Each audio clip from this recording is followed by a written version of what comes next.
Innal hamdalillah nahmaduhu wa nasta'inuhu wa nastaghfiruh wa na'udzu billahi min shururi anfusina wa min sayyiati a'malina may yahdihillahu fala mudilla lahu wa may yudlil fala hadiya lahu. Ashhadu an la ilaha illallah wahdahu la syarika lahu wa ashhadu anna Muhammadan 'abduhu wa rasuluhu la nabiyya ba'da, amma ba'd. Qala Allah Ta'ala fi kitabihil karim wa huwa asdaqul qailin. A'udzu billahi minasy syaithanir rajim. Bismillahirrahmanirrahim. Ya ayyuhalladzina amanu taqullaha haqqa tuqatih wa la tamutunna illa wa antum muslimun.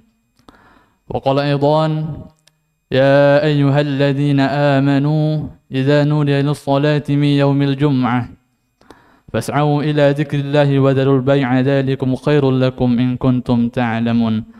Shadaqallahul azim wa shadaqa rasulul karim wa nahnu ala dzalika minasy-syakirin walhamdulillahi rabbil alamin. Hadirin jamaah Jumat insyaallah rahmati oleh Allah Subhanahu wa taala.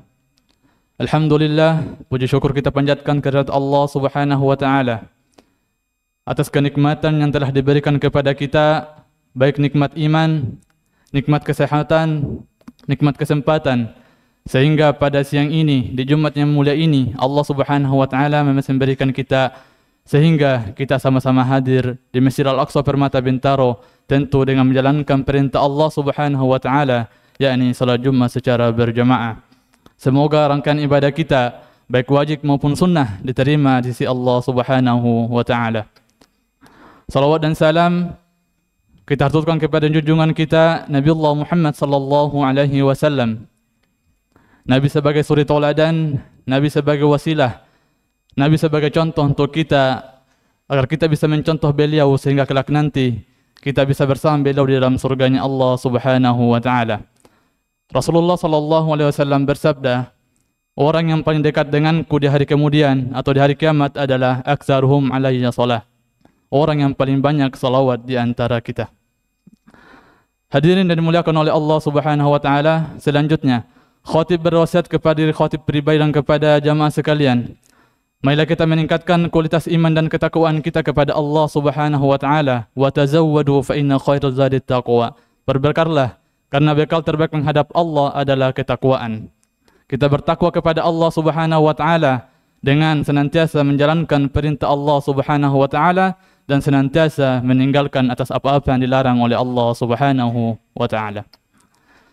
Hadirin jamaah Jumat insyaallah dirahmati oleh Allah Subhanahu wa taala.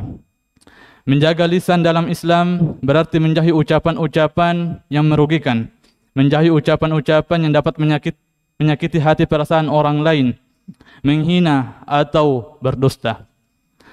Sebagai orang muslim, lisan kita seharusnya menjadi alat untuk menyebarkan kebaikan, memberikan nasihat yang baik dan memberi dukungan kepada sesama. Menjaga lisan bukan hanya kepada orang lain, namun kepada diri pribadi sendiri. Hadirin yang dimuliakan oleh Allah Subhanahu wa taala.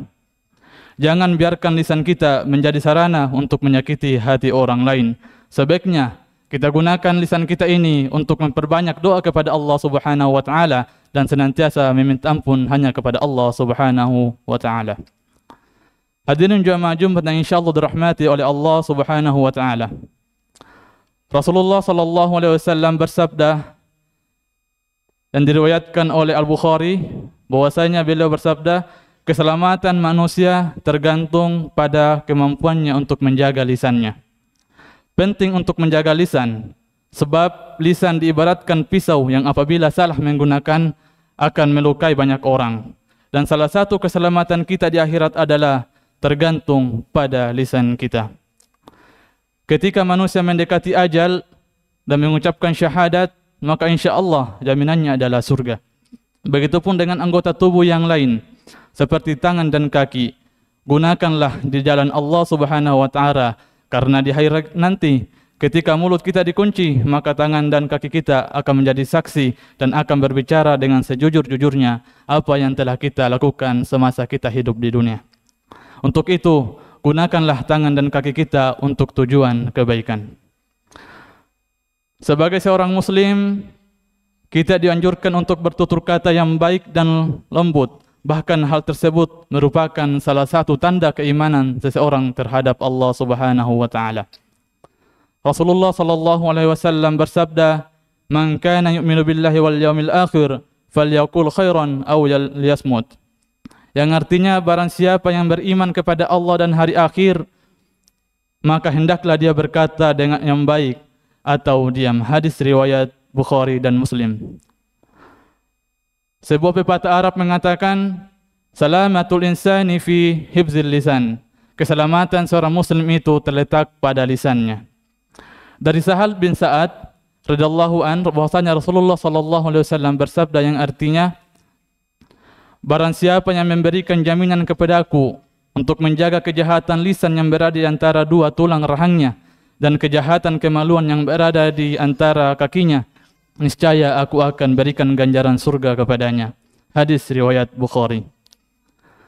Hadirin yang dimuliakan oleh Allah Subhanahu wa taala. Mengenai pentingnya bertutur kata yang baik, Al-Quran telah menggambarkan kepada kita setidaknya ada 9 macam perkataan dalam Al-Quran yang dapat kita jadikan pelajaran atau panduan dalam bertutur kata yang baik.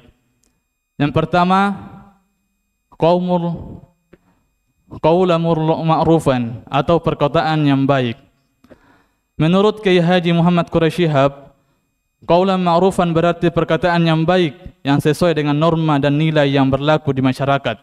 Selain itu, qawlan ma'rufan berarti pula perkataan yang pantas dengan status sosial yang berlainan, tidak menyinggung perasaan serta pembicaraan yang dapat mendatangkan kemaslahatan. Seorang guru bertutur kata yang santun, pejabat bertutur kata yang beretika, pun dengan seorang dai, tokoh masyarakat, petinggi ormas dan lainnya hendaklah bertutur kata dengan baik sesuai dengan kondisi sosial dan budaya. Yang kedua adalah qaulan sadidan, yang artinya perkataan yang tegas dan benar. Qaulan sadidan adalah perkataan yang benar, tegas, jujur, lurus, to the point, tidak berbelit-belit dan tidak bertele-tele, yakni sesuatu pembicaraan atau ucapan yang benar baik dari segi materi maupun tata bahasa. Hadirin yang dimuliakan oleh Allah, selanjutnya qaulul layyinan atau perkataan yang lemah lembut. Qaulul layyinan adalah menyampaikan pesan yang lemah lembut dengan suara yang enak didengar, tidak memvonis, tidak memanggilnya dengan panggilan yang ia tidak sukai, penuh dengan keramahan sehingga dapat memberikan penyentuh hati bagi seseorang. Yang keempat ada yang dikatakan qaulan maisuran, yaitu perkataan yang mudah. Qaulan maisuran berarti perkataan dengan mudah atau gampang dicerna, yakni mudah dicerna dan mudah dimengerti oleh orang lain. Perkataan ini juga mengandung empati kepada lawan bicaranya, menyenangkannya, memberikan harapan dan memberi motivasi orang lain untuk mendapatkan kebaikan. Selanjutnya ada yang dinamakan qaulan balighan, yang artinya perkataan yang berbekas di dalam hati. Qaulan balighan adalah perkataan yang efektif, tetap sasaran, komunikatif, mudah dimengerti, langsung kepada pokok permasalahannya dan tidak berbelit-belit. Agar komunikasi tetap sasaran, gaya bicara dan pesan yang disampaikan hendaklah sesuai dengan kadar akal seseorang dan menggunakan bahasa yang mengesankan kepada jiwa mereka. Selanjutnya ada yang dinamakan qaulan kariman atau perkataan yang mulia. Qaulan kariman adalah perkataan yang mulia yang dibarengi dengan rasa hormat dan mengagungkan, enak didengar, lemah lembut dan bertutur dan bertata krama. Dalam konteks ini, Quran Surah Al-Isra ayat 23, yang dimaksud perkataan mulia adalah yang wajib dilakukan saat berbicara dengan kedua orang tua. Kita dilarang membentak mereka atau mengucapkan kata-kata yang dapat menyakiti hati orang tua kita, khususnya saat berkomunikasi. Qaulan kariman harus digunakan saat berkomunikasi dengan kedua orang tua maupun orang-orang yang kita hormati. Yang ketujuh, ada yang dikatakan qaulan tsaqilan, yakni perkataan yang penuh dengan makna. Qaulan tsaqilan yakni perkataan yang berbobot dan penuh dengan makna, memiliki nilai yang dalam, memerlukan perenungan untuk memahaminya dan bertahan lama. Yang selanjutnya, ashabul qaulan atau perkataan yang terbaik. Ahsanul qaulan adalah menyampaikan perkataan dengan pilihan kata yang terbaik. Allah Subhanahu wa taala berfirman dalam Quran Al-Fussilat ayat 33, "Wa man ahsanu qaulan mimman da'a ila Allah wa 'amila shalihan wa qala innani minal muslimin." Dan siapakah yang lebih baik perkataannya daripada orang yang menyuruh kepada Allah Subhanahu wa taala dan mengerjakan kebaikan dan berkata, "Sungguh aku termasuk orang-orang muslim." Quran surah Al-Fussilat ayat 33. Yang terakhir, yang kesembilan adalah qaulan aziman, perkataan yang mengundang dosa besar. Berbeda dengan 8 qaulan atau 8 perkataan sebelumnya, qaulan aziman ini merupakan ujaran yang mengandung penentangan yang nyata terhadap perintah Allah dan perintah Rasulullah sallallahu alaihi wasallam. Termasuk jenis qaulan aziman adalah setiap ujaran kebencian yang mengandung permusuhan dan penipuan. Perkataan jenis ini mudah sekali dijumpai di zaman modern saat ini, di zaman yang semakin canggih. Media sosial telah banyak digunakan untuk menyebarkan fitnah, caci maki, dan menyebarkan perkataan kotor yang dapat menjauhkan manusia dari Tuhannya. Oleh karena itu, hadirin yang dimuliakan oleh Allah Subhanahu wa taala, di dalam hadis Nabi sallallahu alaihi wasallam beliau bersabda ada 4 golongan dirindukan oleh surganya Allah Subhanahu wa taala. Salah satunya adalah wahafizil lisan, orang-orang yang senantiasa menjaga lisannya. Semoga dengan hadis tadi kita selalu terjaga dari lisan kita untuk menceritakan kejelekan orang lain. Kita selalu terhindar dari hal-hal yang dapat menyakiti perasaan orang, menggibah orang lain atau menceritakan keburukan orang lain. Semoga kita termasuk orang-orang hamba yang selalu dijaga oleh Allah Subhanahu wa taala. Barakallahu li wa lakum fil Qur'anil azim wa nafa'ni wa iyyakum bima fihi minal ayati wa dzikril hakim wa taqabbala minni wa minkum tilawatahu innahu huwas samiul alim.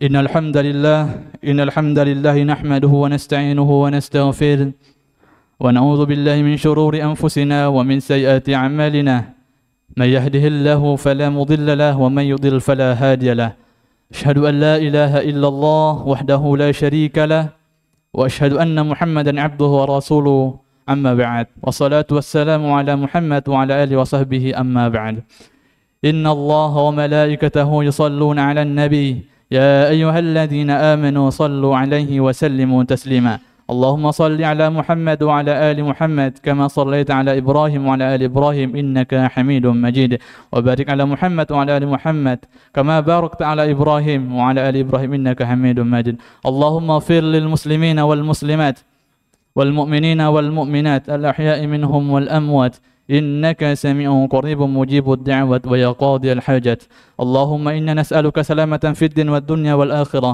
وعافية في الجسد وزيادة في العلم وبركة في الرزق وتوبة قبل الموت ورحمة عند الموت ومغفرة بعد الموت اللهم هون علينا في سكرات الموت اللهم ربنا تقبل منا صلاتنا وصيامنا وركوعنا وسجودنا وتعبدنا وتمم تقصيرنا يا الله يا أرحم الراحمين اللهم دفعنا الغلاء والبلاء والوباء والفحشاء والمنكر والسيوف المختلفة والشدائد والمهن ما ظهر منها وما بطن ومن بلدنا إندونيسيا خاصة ومن بلدان المسلمين عامة إنك على كل شيء قدير اللهم أعز الإسلام والمسلمين اللهم أعز الإسلام والمسلمين اللهم انصر إخواننا المسلمين والمجاهدين في فلسطين اللهم انصر إخواننا المسلمين والمجاهدين في غزة يا الله اللهم أهلك الكفرة والمشركين والمنافقين واليهود يا الله ربنا آتنا في الدنيا حسنة وفي الآخرة حسنة وقنا عذاب النار عباد الله إن الله يأمركم بالعدل والإحسان وإيتاء ذي القربى وينهى عن الفحشاء والمنكر والبغي يعظكم لعلكم تذكرون ولذكر الله أكبر والله يعلم ما تصنعون أقيم الصلاة